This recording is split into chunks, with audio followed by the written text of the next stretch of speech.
Welcome to Turkey. Okay, folks, we've been in Turkey for a couple of days, and we just wanted to share our first impressions of this wonderful country with you. And stay tuned to the end because we're gonna share some travel tips and also talk about our initial thoughts on pricing here in Turkey. Okay, so first let's talk about getting here. There are several international airports, and a lot of people might come in through Istanbul. We, however, were in Cyprus, so we actually flew into Antalya from northern Cyprus, which proved to actually be a little bit of an adventure. Well, we thought it was going to be more of an adventure, however, it turned out being quite easy. But Cyprus is sort of divided into the north and the south, and the south is the Greek part of the island, and the northern part is the Turkish part, and it's separated by like a UN border. Yeah. And you can't even drive across the border or hire a taxi to drive you across the border. You have to walk across the border. So we found this out once we were in Cyprus. So then we're trying to figure out, okay, how the heck are we gonna get out of Cyprus?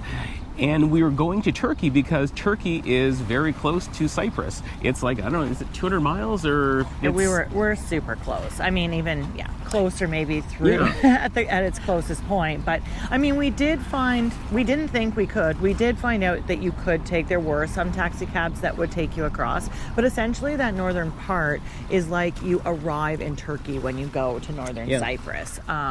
It is considered the Turkish Republic of Northern Cyprus. As soon as we crossed the border there, it was very much Turkish flags. They took the Turkish lira. Some places would accept the euro, some eating places. But yeah, it just became a completely different place. We even had to go through a border check. So we really sort of felt like we were in Turkey as soon as we arrived in northern Cyprus. Yeah. But we ended up staying the night at the airport hotel. So the international airport in northern Cyprus is called the Erkan Airport, and it's only a couple years old. It's extremely new, and even the highway to get to the airport, everything is brand new. So we stayed at the airport hotel, which was like maybe 15 minutes away from the airport. Yes. So yeah, it was like arriving in Turkey as soon as we got into northern Cyprus. However, we did get on the flight, which I think was even considered maybe a domestic flight. I'm not sure. Sort of. Because we did have to go through immigration when we arrived in Antalya. So, but we also went through like sort of immigration or border. We did. It was a border checkpoint. They just looked at our passports, and it was very simple. So certainly if you're ever doing that, that was in the capital city of Nicosia. And it is, the last divided city? The last divided capital city in the world. So it was a very interesting experience. We were a little daunted by the thought of doing all this, but when we actually did it, it was super easy. It was very chill. It felt very safe. There's UN trucks and buildings everywhere in between.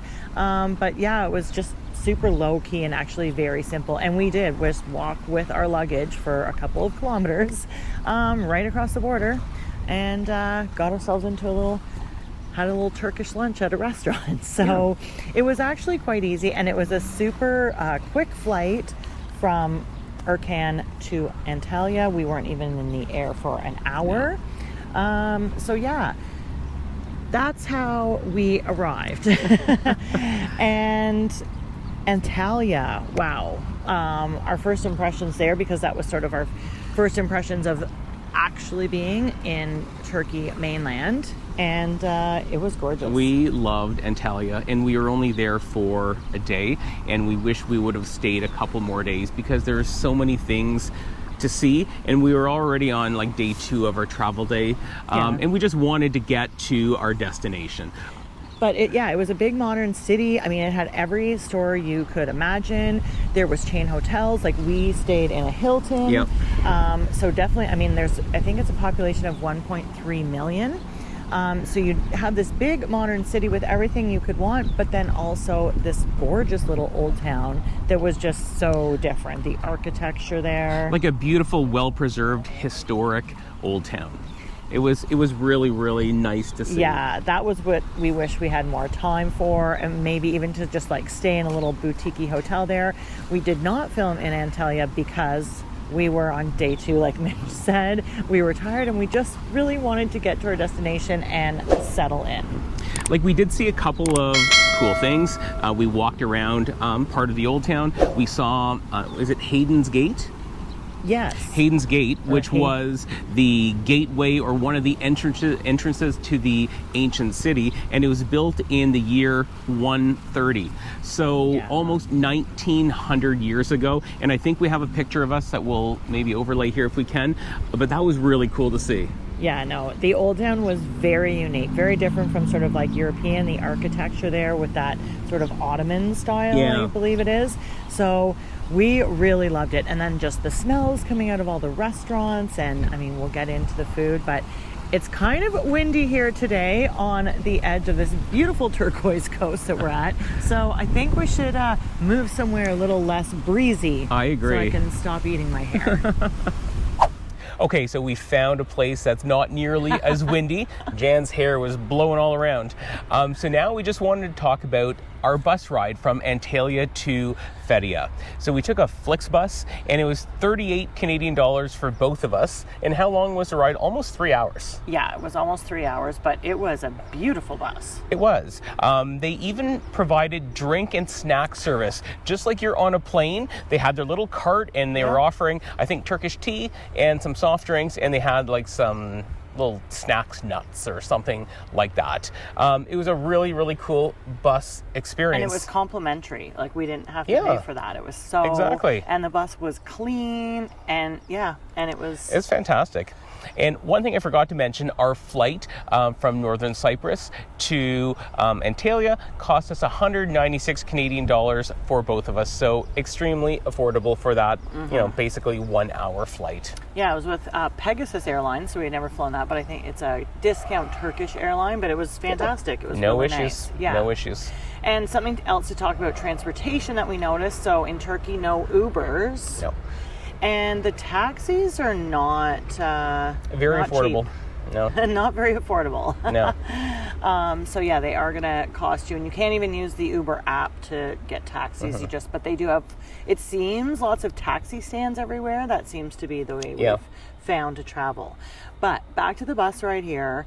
That is when we were in Antalya, we were sitting on the turquoise, beautiful Mediterranean Sea, and there were snow-capped mountains in the background. Like, it was stunning. It was awesome.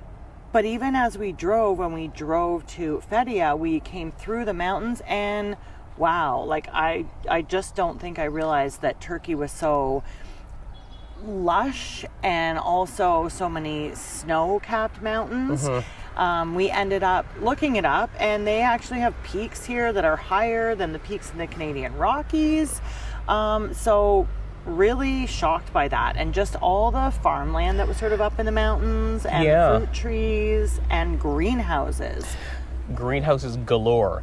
And we did find out that Turkey is one of the world's largest exporters of tomatoes. Yes. And they export over 600,000 tons of tomatoes yearly. Yeah, we've been doing some walks, and we walked past some greenhouses, and they are all full of these big giant tomato plants. We've had the tomatoes here. They are spectacular. Really really shocked by how beautiful Turkey is, and already just sort of wishing that maybe we had decided to spend a little bit more time in this country to explore all of its some more of its corners, because it seems quite diverse. Yeah.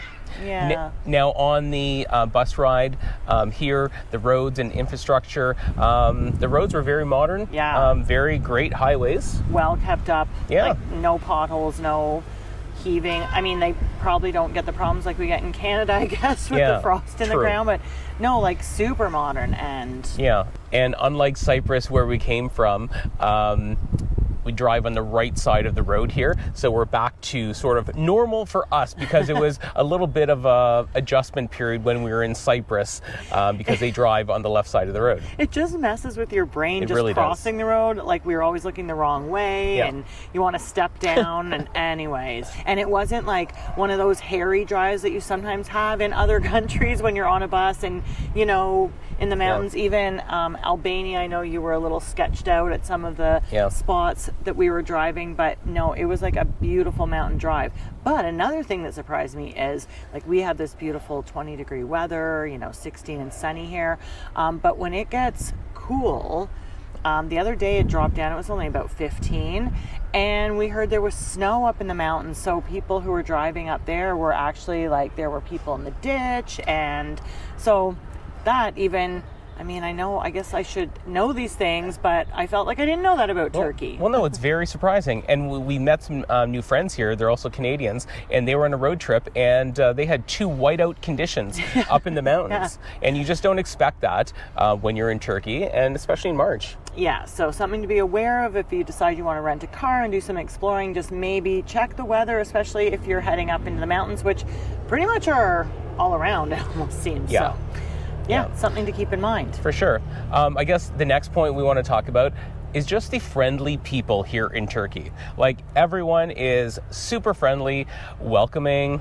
Yeah. I think one thing we will say that is a little bit different than other parts of Europe, English is not maybe as well spoken not as we're used to, maybe. Yeah, even in the big city, and this is no shade, we're not saying this is a con at all, we are in someone else's country, but just something to note, like, we have had the Google Translate out a lot more. I mean, we always try to learn some basic phrases, but even at our, like, Hilton hotel in the big city of Antalya, some of the people at the front desk, you know, they would have somebody else come and serve us who were more fluent in English. So just something to note that it's not necessarily, I don't even know if it's taught in school. So it's very hit and miss on how good English is. But even then, they're so friendly and just smiles. And, you know, when you're asking how much something is, you know, they're punching it into a calculator, and we seem to manage. No, we manage between Google Translate and sign language and smiles. Exactly. Next, why don't we talk about food? Okay, well, we haven't had a ton because we've just been here, and we're definitely going to do a full food tour here in Türkiye. But grocery stores have been affordable. Very affordable. And the food is actually just beautiful and fresh. And the right food, when you're off the touristy trail, like a doner, that doner was so huge. We could have split it. Yeah, so it was $4.50 Canadian for this doner, and it was absolutely amazing. Oh, no, it was so delicious. It was like chicken. It had like peppers cut up. It had so many good spices and lettuce and cucumbers, and all rolled up in, like I said, like huge, so filling. So that's been a nice treat, and we can't wait to get out and try more of the Turkish food. Spices seem to be a big thing. I see them for sale everywhere. Of course, Turkish delights. So yeah, we're really excited to get more into the food scene here in Turkey, and I'm getting hungry just talking about it. And that is our next video. So next week, make sure you stick around, because we have our Turkish food tour, and we're super excited about that. But yeah, and I think just before we get to our tips, just the overall vibe, I'm loving it. It's sort of that Mediterranean climate. It's very Europeanish in the way of the cafe bars, and people seem very chill, eating and drinking outside. Turkish tea is a big thing, so you see people just having their tea out at cafe, you know, outside, wrapped up, of course. I mean, people, I believe the locals here sort of still have some scarves and heavier coats on today, because 20 degrees for them is still quite cool, because it gets very hot here in the summer. But even like in the parks, you see a lot of families, especially on the weekends. They come out for picnics and they bring tables and chairs, and they're out there for a couple hours with their kids. Or you see I can't say old men anymore because I think I'm becoming an old man, but older gentlemen. Your peers. Yes. My peers playing backgammon, down by the water, just things like Having that. their tea and cigarettes. I mean, it is a big smoking culture, so that's something else to note. Lots of that happening, mostly outside from what we've seen. But yeah. It's just a nice, chill pace of life. It is. What we're seeing. Yeah, very sort of that European vibe as far as that goes. But, okay, we promised you some tips and things we've learned, so let's get to that next. Okay, so we did promise you some prices, and we did talk about that little donair, the street food that we had, which was quite affordable. And we do a whole cost of living video at the end of the month, but we just wanted to give you a couple things to sort of share what we're looking at in the way of costs. Some of the things, like we looked at a bottle of wine in the grocery store. So something to note is alcohol is highly taxed here in Türkiye. So it is a lot more expensive than in Europe. Sort of a typical bottle of wine that's even maybe on the lower end is 17 Canadian dollars. And that's in a grocery store. Yeah. Now you can get some a little bit cheaper, but if you want just like an average lower end bottle, you're looking around $17, which is quite steep. Yeah. And I mean, things like we do like to have like a Summersby or a Strongbow cider. They don't have a lot of selection of those here, but we did find a bottle of Strongbow in the grocery store that was over $6 Canadian. So we will not be drinking any cider while we're here in Turkey. Definitely not.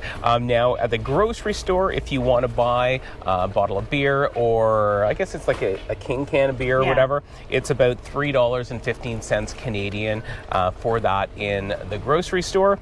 And what else can we share? I guess if you want to have a wine or a beer, on the promenade or, at the harbor, you're looking at the cheapest we can find for a happy hour wine or beer is $3.60 Canadian. Okay, so we don't have a lot of prices. However, those are a couple things that we've noticed in our first couple of days here in Turkey. So now I think let's talk about maybe some travel tips. Yeah, when we do the food tour as well, we'll tell you how much those dishes cost, so you know how much things are when we're out. Some tips, things we've learned. Yeah, so the currency here is the Turkish Lira. Cash is king here in Turkey. However, cards are accepted pretty much everywhere. Yes, and to note, we have had an issue just in a couple of funny places with the credit card. The taxi cab, you were unable to tap that day.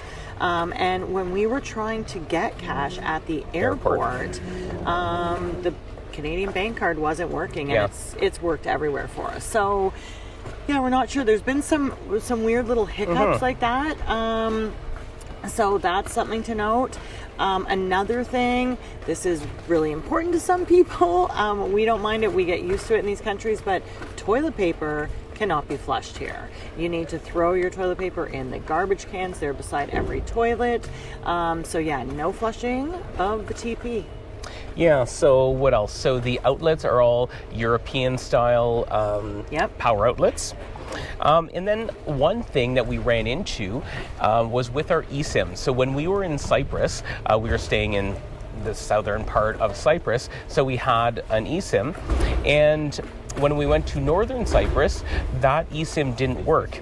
And technically, I guess we're sort of in Turkey, but we also had a Turkey eSIM, and that didn't work either. Yeah. So we would have had to purchase a northern Cyprus eSIM, which we didn't need to do. We were only there for a day, so we survived on Wi-Fi. But just something to note, if you cross into northern Cyprus, your eSIM won't work. Another thing we did notice, just in case you were ever coming over to Turkey and you wanted to bring any of that cheaper alcohol alcohol. It is cheaper in northern Turkey, and we saw just about everybody with about 5 duty-free bags each, and now we know why after we've arrived here. I think they're getting cheap smokes and cheap booze over in northern Cyprus. When we were getting ready to board our flight, we saw the pilot get off the plane, and he thought maybe he had to go to the bathroom because he was running.